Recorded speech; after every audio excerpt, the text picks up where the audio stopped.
আসসালামু আলাইকুম। কোনো সিদ্ধান্ত ছাড়াই সকাল সকাল রওনা হয়ে গেলাম পিকনিকের উদ্দেশ্যে। তো গাড়ির ভিতরে আর জায়গা মিলেনি আমাদের, অবশেষে ছাদে উঠতে বাধ্য হয়েছি। কেননা 48 সিটের গাড়িতে যখন 75 জন লোক হয় তখন আর ভিতরে যাওয়ার মতো পরিস্থিতি হয় না। অবশেষে কয়েকজন ফ্রেন্ড মিলে ছাদেই অবস্থান নিলাম। যেতে যেতে তো অনেক সিনারি আপনার সামনে পড়ে, সব কিছুই দেখানোর চেষ্টা করবো ইনশাল্লাহ। কিচক বাজার, বাহ অদ্ভুত! সামনে একটা কভার ভ্যান দেখতে পাচ্ছি, কিন্তু আমি যতটুকু খেয়াল করলাম কোনো অবস্থাতেই আমাদের গাড়িটা সেই কভার ভ্যানকে ওভারটেক করতে পারছে না। সুন্দর প্রকৃতির মাঝে হাওয়া খেতে খেতে চলে গেলাম। এটার জয়পুরহাট, না না, আমরা ওদিকে যাব না, আমরা এই রাস্তা ধরলাম। রাস্তা দেখে ডিপ্রেশনের কোনো কারণ নেই, এখানে অনেক সুন্দর আছে। এই ব্রিজটা মোটামুটি ভালোই লাগছে। তবে সব থেকে বেশি মুগ্ধ করছে আমাকে এই জায়গাটায়, অসাধারণ ভিউ, মানে ভালো লাগার মতো একটা জায়গা, দেখেই ভালো লাগছে। ভালো লাগার শেষ নেই, রাস্তাগুলো অনেক সুন্দর। কিন্তু এই রাস্তায় এসে ডিপ্রেশনে পড়ে গেলাম। ডিপ্রেশনের শেষ নাই, এই যে গাছের পেটন খেতে খেতে যাচ্ছি। গাছের পেটন খেয়ে সবার অবস্থায় বেহাল। অবশেষে গন্তব্যে এসে থামলো, গেট খুলে দিচ্ছে। ভিতরে যাওয়ার টিকিট কাউন্টার। আমার ভাতিজা।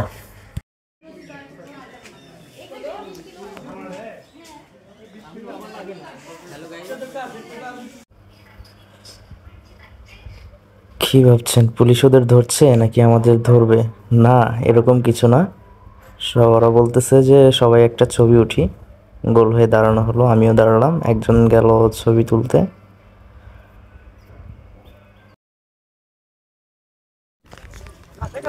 অবশেষে পার্কিং এর ভিতর ঢুকেই পড়লাম। যা কিছু এক্সপ্লোর করি সবকিছুই আপনাদের সাথে শেয়ার করা হবে।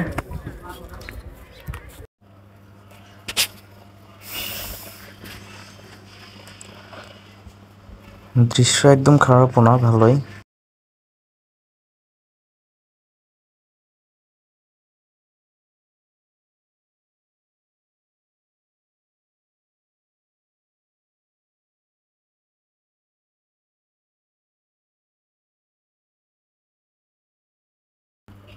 জসিম, ইসমাইল, হাবিব।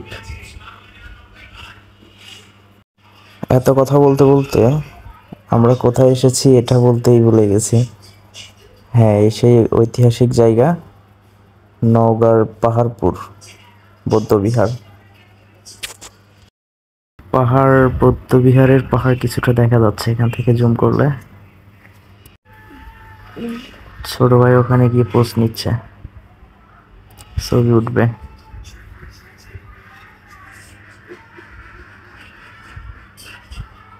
জুম করলে কতটা বোঝা যাচ্ছে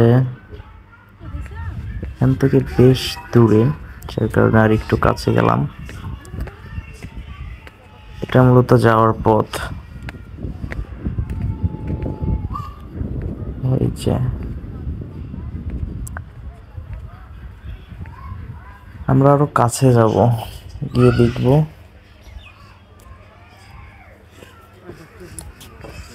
আশেপাশের দৃশ্য খারাপ না।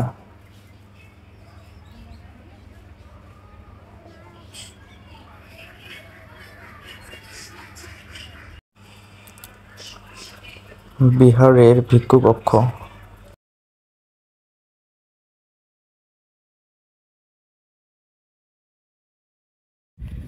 এই সেই পাহাড়পুরের বৌদ্ধবিহারী। আমরা এখানে অনেক ঘোরাঘুরি করলাম, একটা ছবিও উঠেছি। ছোটবেলায় পড়ার বইয়ে পেতাম একে, এখন সরাসরি দেখলাম।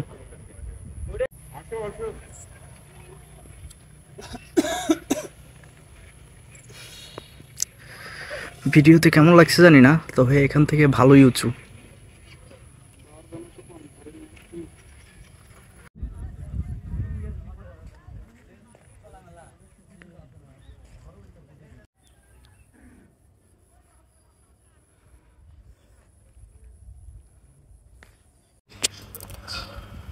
এটা মূলত সামনের অংশ, মন্দিরে ওঠা নিষেধ, কিন্তু আমাদের পোলাপান অলরেডি কয়েকজন উঠে গেছিল এবং নেমেও আসছে।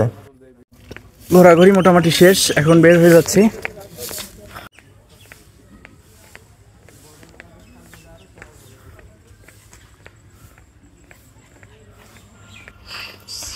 সবাই খাওয়া দাওয়া করতে বসছে।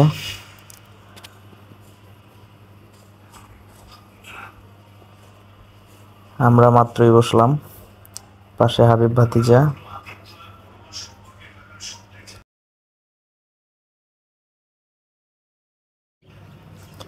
খাওয়া দাওয়া শেষে পাশে একটা জায়গায় এসে বসলাম, এসে এখানে আরেকটা সুন্দর দৃশ্য।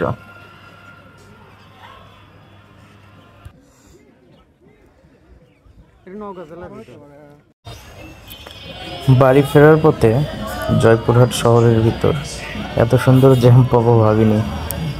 মোটামুটি অনেকক্ষণ এই জ্যামের ভিতরেই ছিলাম, অবশেষে জ্যাম ছাড়লো। আমরা বাড়ির উদ্দেশ্যে রওনা হয়ে গেছি। এখানেই শেষ করছি, পরবর্তীতে রাত হয়ে গেছে আর ভিডিও করিনি। অসংখ্য ধন্যবাদ।